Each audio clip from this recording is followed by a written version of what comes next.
Ni siku nyingine tena mtazamaji wa Mietu TV, nikukaribisha katika kipindi cha Mtaani Kwetu, na leo niko katika mtaa wa Ilazo nazungumza na wanajamii, na mada ambayo nimeleta siku hii leo, je, ni njia gani unaitumia kutatua msongo wa mawazo? Watu wana mawazo, wana misongo ya namna moja ama nyingine mpaka inapelekea watu wengine kujiua, na natamani kufahamu kwao wanatumia njia gani kutatua msongo wa mawazo, na nitazungumza na wanajamii. Na wewe pia unaweza ukashiriki kutuma maoni yako kupitia mitandao yetu ya kijamii, Instagram, Facebook, YouTube, huko ukadondeshia comment yako, itakuwa sio kesi, sio mbaya. Jina langu ni Minado, hapo sasa kusubscribe, kulike na comment kwenye channel yetu hii ya Mietu TV. Na hapa niko na kijana, atajitambulisha jina lake na ni mkazi wa wapi, na atatuambia ni njia gani anatumia kutatua msongo wa mawazo. Habari? Salama. Jina lako nani na ni mkazi wa wapi? Kwa majina naitwa Joseph Waule, ni mkazi wa Ilazo. Ushikupitia msongo wa mawazo? Yeah. Hapo natamani kufahamu, na Watanzania pia wanatamani kufahamu, ni msongo gani wa mawazo uliwahi kupitia kwenye maisha yako? Msongo wa mawazo niliopitia kwenye maisha yangu ni pale ambapo nilijikuta nalea mimba ambayo ilikuwa sio ya kwangu. Yaani nalea mimba ya mwanamke ambaye nilikuwa nimesingiziwa tu. Haya, unaweza ukatupa short story ambayo ina kila information ili mtu aweze akaelewa zaidi? Ni story ndefu kidogo, lakini tu issue ilikuwa kwamba nilikuwa nalea mimba ambayo ilikuwa sio ya kwangu, yani ya mwanaume mwenzangu. Na mpaka imefika miezi 8 hivi ndipo mwanamke akaja akaniambia. Kwa hiyo nijisikia vibaya, akanipelekea mimi kuwa na mawazo mengi sana. Ulikuwa umeshamuoa au mko kwenye uchumba? Nilikuwa naishi naye. Umemuoa, ni wazazi wanafahamu kwamba huyu ni mtu wake? Walikuwa wanafahamu, lakini nilikuwa bado sijamtolea mahari. Yeah. Mlikuwa kwenye stage gani? Yani uchumba au mmeshakuwa kwenye mmeshajuana? Yani wazazi wanajua kama huyu ni rafiki, na kuna mwingine anaweza akajua kabisa hawa wana mpango wa kuoana, ni wachumba? Tulikuwa kwenye uchumba. Mlidumu kwa muda gani kwenye huo uchumba? Takriban kama mwaka hivi. Na mimba alibeba kwa muda gani? Miezi 8. Alafu akaja akajifungua mtoto akamwambia sio wako? Miezi 8. Kwa hiyo na maana kabla ya kujifungua, ndipo akaja kuniambia ukweli. Yeah. Na ulichukua action gani? Nilikubaliana na matokeo tu, kwa sababu nilikuwa sina jinsi. Maumivu yalikuwepo ndani ya moyo, kwa hiyo nikaamua kukubaliana na matokeo. Niliamua kuibeba ganzi ya moyo pia. Bado upo naye huyo mwanamke? No, sipo naye. Umeachana? Sasa baada ya yote kutokea, wazazi walifahamu na walikushauri kitu gani? Hilo swala kidogo unanikumbusha mbali dadangu. Unajua kuna mtu amepitia situation kama ya kwako, hajui namna gani ya kulitatua, yuko kwenye hiyo sitofahamu. Wewe umeshapita na umeshavuka, unaweza ukamwambia nini? Yani ulichukua hatua gani hapa kati kuondoa huo msongo wako wa mawazo? Niliamua kuchukua hatua moja tu.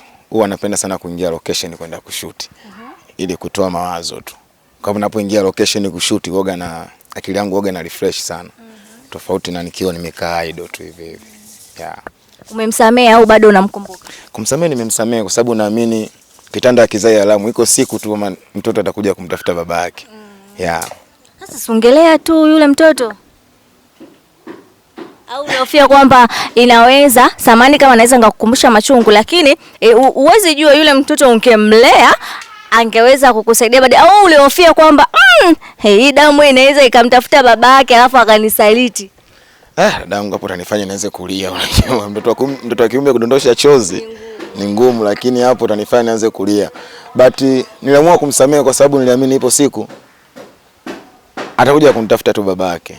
Kwa kwamba kule alipoenda naamini kwamba si sahihi, ila sahihi kulikuwa ni huko. Wenda aliona matumizi ya pati kwa wakati, labda kule mambo mengine alikuwa anafikiria. Kama kutake na mimi decision tu kwamba nifanye mambo yangu na yafanye mambo yake. Yeah. Tukio lilonisababisha kupata msongo wa mawazo ni tukio ambalo nilitengana na mume wangu. Mlitengana kwa namna gani? Tuliachana kiufupi. Kwa hiyo kila mtu anaishi kivyake. Yeah. Na ulitumia njia gani kutatua msongo wako wa mawazo? Nilikuwa ni mtu wa kulia sana, yani muda wote nilikuwa nikilia. Mpaka mwisho wa siku nikaja nikalia sana, ni moyo wangu ukachoka sasa. Nikaamua kuwa kawaida tu, nikaachana navyo. Na sasa hivi uko kawaida? Yeah, niko sawa. Njia nayotumia mimi ni ibada. Unaenda kanisani au msikitini? Msikitini, kwa sababu kila jambo linapangwa na Mwenyezi Mungu. hata mitihani pia binadamu tunayopitia ni Mungu mwenyewe ndo anapanga. Kwa hiyo inakuja kama darasa, kama funzo kwa watu wengine. Ni tukio gani uliwahi kulipitia mpaka likakupelekea ukapata msongo wa mawazo? Matukio ni mengi. Ila tukio moja ambalo nalikumbuka mimi, nishawahi kuwa kwenye mahusiano na msichana. Alafu pia nikawa namhudumia. Mwisho wa siku akaja akanionyesha vitendo ambavyo sikuridhika navyo. Na hivyo vitendo vimekuwa vikijirudia mara kwa mara, kiasi kwamba nikashindwa kumwamini japokuwa nilikuwa nampenda. Tukio gani hilo alikuonyesha? Kuwa na mwanaume mwingine tofauti na mimi. Mlikuwa mmeshaoana? Hapana. Wachumba? Ndio. Na mlishawahi kumpeleka kwenu au mkajulikana? Mkao official? Hapana, mimi kwetu sikuwahi kumpeleka, ila kwao mimi nishawahi kufika. Na sasa baada ya kuona tukio ambalo linaendelea ni endelevu, uliwahi kumpeleka kwa wazazi wake kumshtakia kwamba binti yenu kuna 1 2 3 anafanya? Hapana, sikuwahi kwenda kwa sababu sikujitambulisha moja kwa moja kwao kwamba mimi ni nani kwake. Wale walinichukulia kama mimi rafiki wa kawaida. Mlidumu kwa muda gani?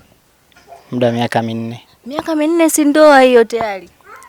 Kila mtu alikuwa na mizunguko yake akitafuta chochote kitu kwa ajili ya maendeleo yake ya kifamilia. Kwa hiyo mimi kama mimi nilikuwa sijajipanga bado kuwa naye kwa ukaribu zaidi kutokana na mazingira yenyewe jinsi ninavyojua. Kwa hiyo nilikuwa naendelea kutafuta hivyo ile mwisho wa siku niweze kuwa naye karibu, then nimuoe kabisa, lakini haikupangwa. Kwa mkaacha na kile. Ile unatamani arudi? Hapana, kwa sababu simuamini. Unajua dada, ngoja nikwambie kitu.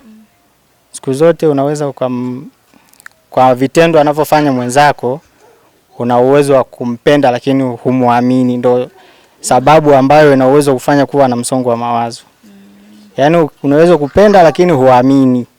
Kwa hiyo vitu vingine ambavyo ana uwezo asivifanye, ila wewe kwa jinsi ambavyo ulivyoishi naye humuamini.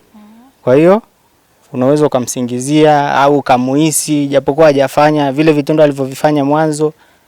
Umeona, vinakufanya wewe usimuamini tena.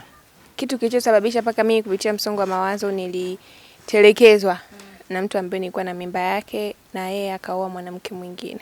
Mimba ilitelekezewa, ulikuwa na hiyo mimba ilikuwa na miezi mingapi? Ilikuwa na miezi 2. Miezi 2. Kwa hiyo huyo bwana alikuwa mmeshafanya utaratibu wa kujuana pande zote mbili?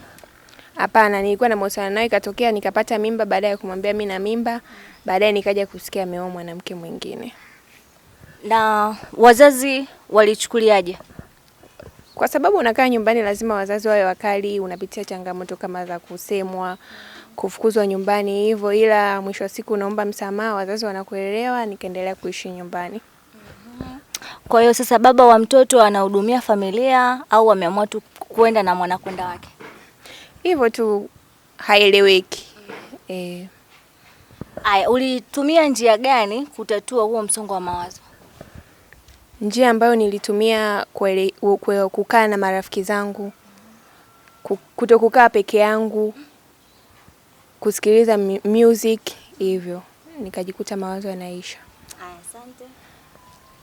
Na mtazamaji wa Miatu TV, mimi sina la ziada, na kipindi hewani ilikuwa ni Mtaani Kwetu, na nimezungumza na wanajamii wanatatuaje msongo wa mawazo. Na wewe ambaye unapitia msongo wa mawazo, basi nikwambie tu nikukaribishe Mikumi. Hapo utapata utulivu wa roho, utulivu wa nafsi, kwa sababu utapata mazingira tulivu, utasindikizwa na tour guide wenye uzoefu, chakula kizuri. Basi tembelea pale ili kupumzisha mawazo na msongo wako wa mawazo na maisha mengine yakaendelea. Mimi jina langu ni Minado, usisahau kusubscribe, kulike na kucomment kwenye Miatu TV ili uwe mtu wa kwanza kupata taarifa zetu pindi tu tutakapokuwa tumeweka taarifa mpya kwenye mitandao yetu. Na jambo zuri nikwambie kwamba mwambie ndugu jamaa na marafiki kwamba channel ya Miatu TV ndio channel ambayo inakupa taarifa nyingine. Ogopa matapeli, si ndio? Bye bye.